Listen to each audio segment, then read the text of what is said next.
Yo, what's good YouTube? It's boardzy, and this is going to be a review of the Xenics Titan GE Air, which is a wireless clone of the Cooler Master MM720. There are some minor differences in the shape and design, which I'll get into later.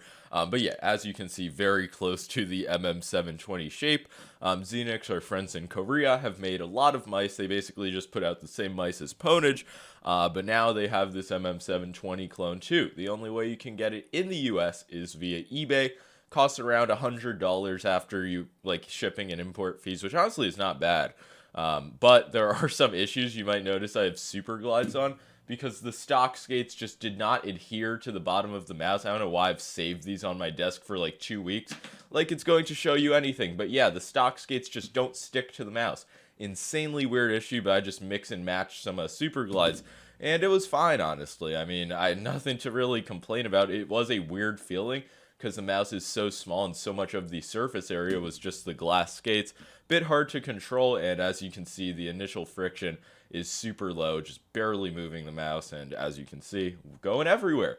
So it was a bit hard to control, but that's no fault of the mouse. This does weigh in at 60 grams versus the 53, I believe, for the wired MM720. But with this shape especially, having the difference in range of motion due to the mouse being wireless, maybe the Cooler Master wire is just shit as well, which could factor into it, but the wireless in-hand feeling is just great. And I 100% prefer using the Xenics Titan GE Air over the MM720, even though it does have some more issues that I've not gotten into. But yeah, getting into shape and weight, this shape works for both like a relaxed fingertip, some could even call it palm. I mean, I guess you could even do a palm grip if you put your palm on it, but really all grip styles it does work for. The mouse has a ring finger rest. It doesn't feel quite as pronounced as the ring finger rest on the MM720, but I'm not sure if there's actually any differences in the dimensions or if I'm schizoing out. Common problem for mouse reviewers, and it does seem like the left side is a bit more curved than the MM720, which does seem to have a flatter left side. When you get to the side buttons, the GE Air is just so much better. On the MM720, there's this weird, barricade. Yeah, you can definitely see it. That separates your thumb from the side buttons. I don't know who thought of that. It doesn't really cause that much of an issue. But Xenics, it's much more low profile. Still has the barricade outline, but you can easily hit these side buttons. They're surprisingly not mushy or garbage, which is surprising considering the main buttons are some of the mushiest trash I have ever used. The switches are Omron 20Ms, which is not as common these days, but Xenics decided to put them in, and I mean, I don't know, does that do it justice? Does that show you how fucking mushy these are? Because there's just basically no travel. And the switches are not tactile, they're not sharp. It's just a very weak click feeling, but they're incredibly light. So I did not have any issues with these in game. If anything, they felt fast. I didn't have any issues with the click latency out of the box either. So in terms of performance, they felt fine, but half of the time I'll just be trying to click and I can't tell if I'm clicking or not, which is a really weird thing because there's just such little response, and I don't even know how to describe the issues. So if you're looking for something with even half decent click quality, you're not going to be getting that. I feel like if you swap out the switches, you'll have the same issue, because it just seems like a really poor button design. The actual MM720 with the Cooler Master optical switches has nearly the same problem, but even these have more of a tactile response than the Omrons. But yeah, the clicks are not going to make or break the mouse. Like I said, they felt fine in game, just really low quality. One area where this mouse shines, though, is its respect for human anatomy. As you guys know, the boardzy mouse rule of thumb, your middle finger is longer than your index finger, so it only makes sense for the right click to extend farther than the left click. It just makes for a much more natural feeling when gripping the mouse, so I'm happy that this mouse respects that. The normal MM720 does as well, so it only makes sense that the clone would too. But yeah, it feels nice for claw grip with my 20x11 hands. Like I said, I can really pull off any grip on this mouse, so even though this shape does deviate so far from the norm, something like the GPX, it's still going to be Most people, most hand sizes, just put your ring finger in the ring finger rest, and then you should have a natural grip from there, and you can adjust accordingly. I think most people will be able to pull something off. But yeah, honestly, no need to re-review the shape, because if anybody's in the market for this mouse, they're probably using or have used the MM720 in the past, so you know what you're in for.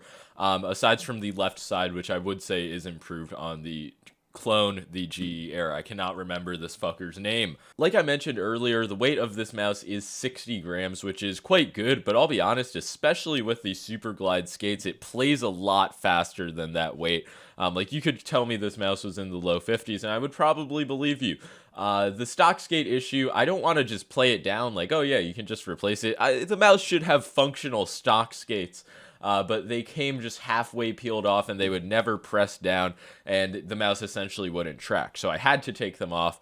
It was a very weird issue, and with the Super Glides, it just doesn't feel great. It's one of the few mice I've tried where it just feels too fast, even on standard cloth and hybrid pads. The friction levels are just so low to get the mouse to start moving. I don't feel like I retain a lot of control, even in a faster paced game like Fortnite. If I swapped these to PTFE skates, my issues would probably be solved. I just wanted to try out this bizarre combo, see if I could get used to it. Answer was no, but the real problem with the mouse is that the stock feet do not work. In terms of quality, this mouse feels great. There's no issues with the build, not that you would be squeezing this hard anyway. No like creaking or rattling either. The side button quality is great. They're not mushy. The tensioning is good. No like pre or post travel. Really impressive there. The button quality just isn't great, but there's no issues with pre-travel. There is a bit of post-travel, especially on mouse 2. But yeah, these clicks are not high quality, and the total travel distance is very low, which is what causes the problems as opposed to like any quality issues. The coating is just a basic matte coating. I don't even know if the mouse is coated. So it's nothing impressive, nothing super grippy, but I did not have problems even with sweaty hands. And I think that's basically all to talk about. The sensor is a 3370. It performed surprisingly well. With some companies' implementations of the 3370, there's just a feeling of inconsistency with the pulling rate. Some swipes will feel choppier than others. I'm not sure what that comes down to, but it's definitely something that I can notice on some implementations, but not Xenics. This mouse felt really good out of the box. Just solid in general, no issues with the liftoff distance. The positioning is in a fine place. And yeah, that's really all I got to say about that. The battery life on this mouse is decent. It does have RGB when the mouse is not moving, which I'm sure does harm the battery life, so you can just turn RGB off if you want. But yeah, this will last around a week on a full charge, I would say, and you can charge it via USB-C. Awesome, awesome, awesome. But yeah, that's about all I gotta say for this mouse. Should you buy it? Not unless you want a wireless MM720. If you want a wireless MM720, then it's solid. Yeah, depending on where you live, it might be harder to get. If you are in the lovely country of Korea, maybe you can find this on a store shelf. That would be lovely. Let me know if there are any Koreans in my audience who have seen this in a store. But yeah, it's a pretty nifty mouse. This is quite unique. Nothing I am ever going to touch again. But, you know, it exists, and that is remarkable for MM720 lovers. Like and subscribe if you enjoyed. Peace. I don't know. They're not, like, flat. You can see, like, what is wrong? That's how I feel about the MM720.